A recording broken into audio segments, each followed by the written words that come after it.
Buenos días, mi nombre es Marcos Martínez Martínez, soy alumno de la Escuela de Enfermería de Tapachula y el día de hoy vengo a compartir lo que es el tema de tuberculosis pulmonar. En este caso vamos a compartir la plática con mi cuñada.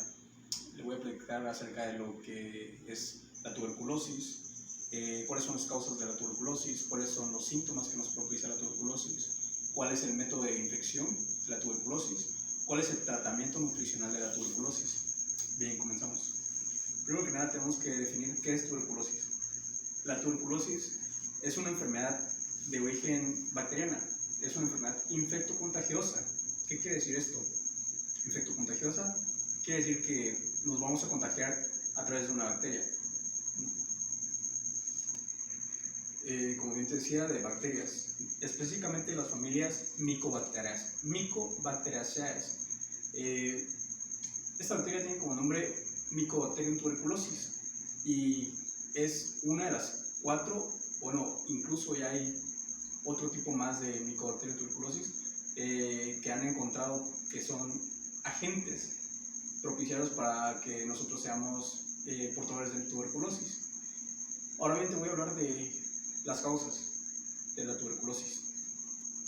Ahora bien, como te decía, ¿cuáles son las causas de la tuberculosis pulmonar? Las causas van a ser, la principal causa es la inhalación por parte de una persona sana. ¿Qué quiere decir esto? Una persona que tiene el virus de tuberculosis, la bacteria de tuberculosis activa, estornuda y nosotros inhalamos ese estornudo o ese tosido de la persona infectada.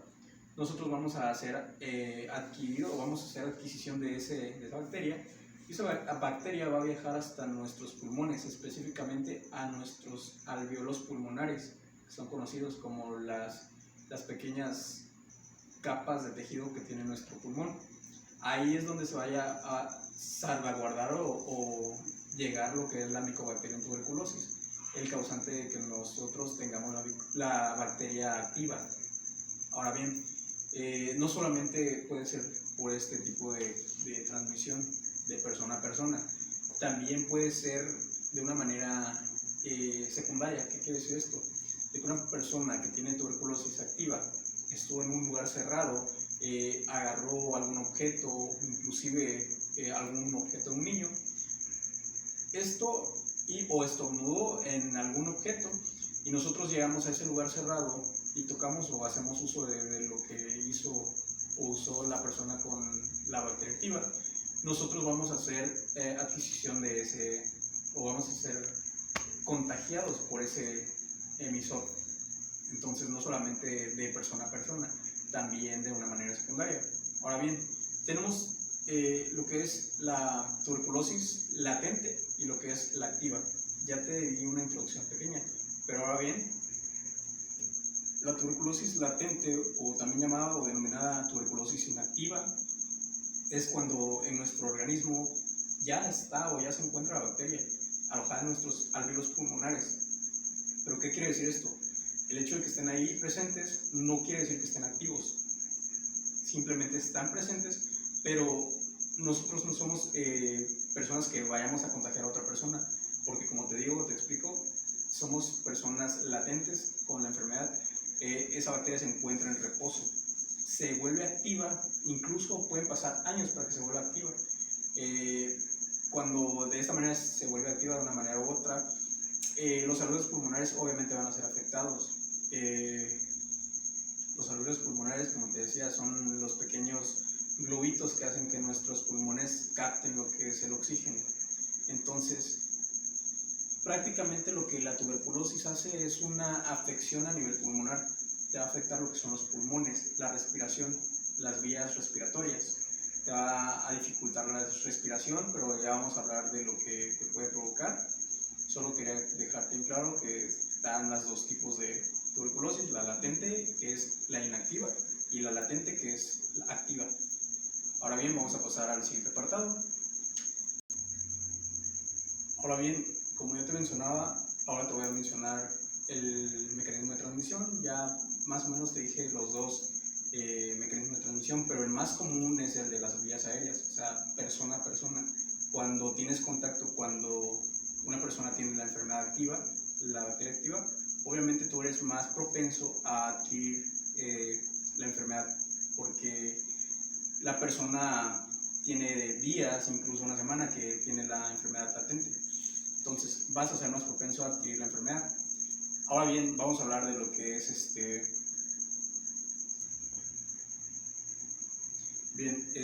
ahora vamos a hablar lo que son factores de riesgo. Factores de riesgo vamos a hablar de una manera rápida. En estos vamos a encontrar de que todas las personas son propensas a contagiarse de lo que viene siendo la tuberculosis, pero hay una excepción. Como bien sabemos, existen las enfermedades inmunodepresivas como el VIH y SIDA. Obviamente estas personas van a tener su sistema inmune, o lo que protege a nuestro organismo de ciertas infecciones, enfermedades y patogenias, lo van a tener debilitado. Entonces obviamente la enfermedad pulmonar, no solamente la tuberculosis, puede ser el EPOC o incluso otras enfermedades, son más propensos a tener una afección como esta por tener el sistema inmunodepresivo. También las personas que tienen o que son obesas, que son hipertensas o que tienen diabetes mellitus tipo 1, tipo 2. Ahora bien, vamos a pasar al siguiente apartado. Ahora bien, vamos a entrar en lo que son los signos y síntomas. Los signos y síntomas son muy frecuentes o muy regulares, que se presentan casi todos en la misma persona. Se presentan lo que son sudoraciones nocturnas, las personas tienden a perder peso, se vuelven más delgadas de lo normal, pierden el apetito, las personas tienen dolor o presentan dolor al respirar, presentan, como te digo, sudoraciones nocturnas, algunas personas incluso pueden llegar a toser con sangre, tos con sangre. Estos son algunos signos y síntomas que algunas personas presentan con tuberculosis activa. Ahora bien, vamos a pasar al siguiente apartado. Ahora bien, vamos a pasar a lo más importante para finalizar este comentario, que es el tratamiento nutricional. El tratamiento nutricional, nosotros debemos de tener mucha importancia en este apartado. Se sugiere lo que son dietas, dos tipos de dietas: la dieta hipercalórica y la dieta hiperproteica. ¿Qué quiere decir esto? Nosotros vamos a hacer, como te decía, en los signos y síntomas, las personas con tuberculosis pierden el apetito y tienden a perder mucho peso. O sea, se vuelven incluso personas raquíticas en algunos casos, cuando la alimentación no es adecuada, cuando son personas mayores de edad, cuando no tienen los recursos económicos, o simplemente cuando el estado geográfico en el que se encuentren no les es posible ir a una consulta. Entonces, aquí nosotros en la terapia nutricional tenemos que hacer el aporte calórico y el aporte proteico necesario para recuperar ese tejido perdido. ¿Qué quiere decir esto? No con el hecho de saber que el paciente, la persona o el individuo que está infectado de tuberculosis, vamos a hacer un aporte excesivo de lo que es proteínas y carbohidratos. No debemos de rellenar o no debemos de confundir este término.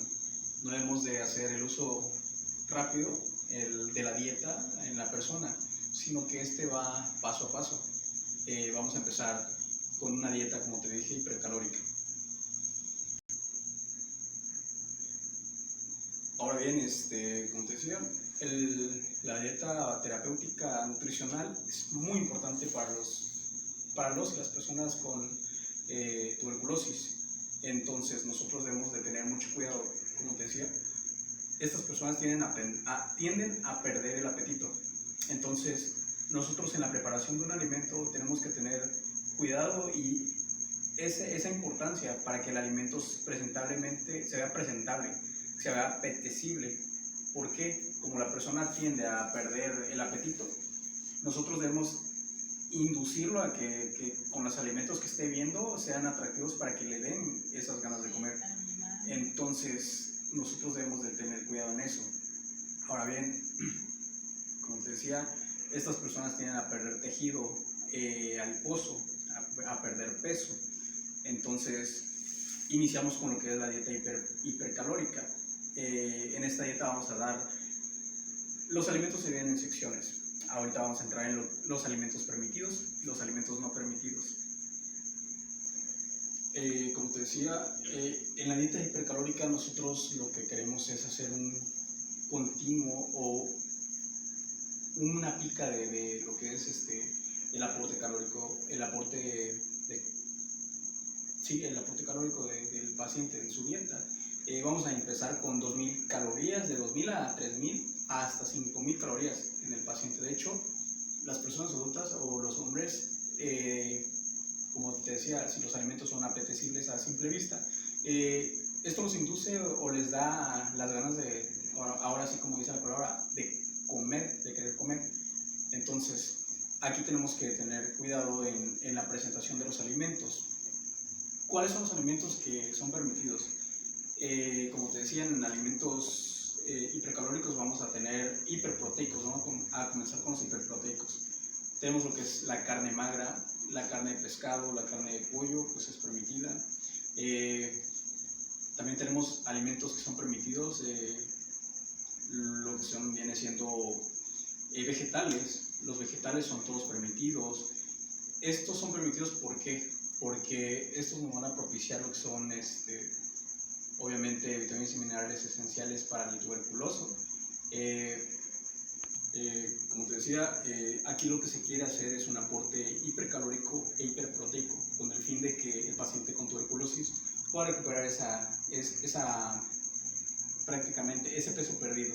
Entonces, aquí tengo una tabla, tengo unas imágenes, si puedes ver, encontramos lo que son alimentos permitidos. Aquí hacemos porciones adicionales de los azúcares, si te das cuenta, mantequilla, crema, botas. Y en alimentos no permitidos, ¿cuáles son los que entran? Son grandes cantidades de alimentos bajos en calorías, demasiadas grasas ya que afectan el apetito. ¿Qué quiere decir esto? No con el hecho de que nosotros queramos hacer subir al paciente de peso, vamos a dar grasa mala, grasas saturadas. ¿Por qué? Porque esto va a llegar incluso va a llegar a un rechazo del alimento por parte del enfermo, porque lo que quiere él es comer un alimento que sea apetecible, que sea de buen sabor. Entonces, si nosotros le damos grasa y se siente el sabor a grasa, el paciente o la persona va a hacer un rechazo de este alimento. Entonces, nosotros debemos de tener vital cuidado en este apartado. Y bien, en esta tabla podemos ver, entonces, como te decía, no con esto quiero decir que voy a llenar a mi paciente con tal de llenarlo o volver a su estado normal simplemente por hacer el uso de estas grasas que no son de ayuda para el paciente. Aquí también son alimentos que no son permitidos, los ricos en grasas como la crema, salsas, el aguacate, las proteínas vegetales incompletas, porque lo que queremos es tener proteínas completas, y no solo proteínas, sino también que las frutas y verduras que utilicemos nos propicien hidratos de carbono complejos. ¿Por qué? Porque como bien se sabe, los hidratos de carbono complejos van a ser una perduración más de lo que los hidratos de carbono simples nos pueden hacer o nos pueden proporcionar esos nutrientes. Entonces, esto es lo que prácticamente presenta el estado nutricional de un paciente con tuberculosis. Como te decía, las dietas iniciales y terminales son dieta hipercalórica e hiperproteica. Vamos a cuidar los niveles de proteína que vamos a suministrar al paciente, los niveles de hidratos de carbono que van a ser complejos, como te decía. ¿Complejos como cuáles? Pues tenemos en el grupo de frutas la manzana, la pera, sandía, pero obviamente en el paciente tuberculoso, como aquí vamos a tener cuidado igual, porque en el paciente tuberculoso no vamos a dar alimentos que sean muy frescos o muy fríos para su organismo, porque los pacientes tuberculosos, como son un problema o una afección a nivel pulmonar, obviamente nosotros queremos requerir esos alimentos que no perjudiquen nuestro sistema respiratorio. Entonces vamos a hacer uso de esos hidratos de carbono complejos, pero teniendo en cuenta o presente eso, o sea, el tipo de alimento correcto que le voy a dar, o sea, que sea a una temperatura cálida, normal, y que me propicie esos nutrimentos o nutrientes esenciales, micronutrientes y macronutrientes. Eso es todo por el video el comentario de tuberculosis. ¿Tienes alguna duda? para finalizar hay que tener en cuenta, como les digo, la dieta terapéutica que se lleva a cabo en este tipo de enfermedades, la hiperproteica y la hipercalórica. Esto con el fin de recuperar el tejido graso o el tejido corporal que se ha perdido del paciente, dependiendo de la afección que presente el paciente. Hay que tener en cuenta también que la tuberculosis es una afección a nivel pulmonar y esta se expande gradualmente a todos los órganos. Y tener en consideración eso, que la tuberculosis no solamente es un tipo de tuberculosis que existe, por lo tanto nosotros el estado nutricional, la dieta terapéutica va a cambiar de acuerdo al paciente, a las condiciones antropológicas que presente el paciente y las condiciones socioeconómicas que tenga el paciente. Vamos a adecuar una dieta en la cual el paciente tenga asequibilidad de hacer uso de una dieta que beneficie su estado de salud. Eso es todo por el comentario de lo que es tuberculosis. Muchas gracias por su atención. Gracias por tu atención prestada.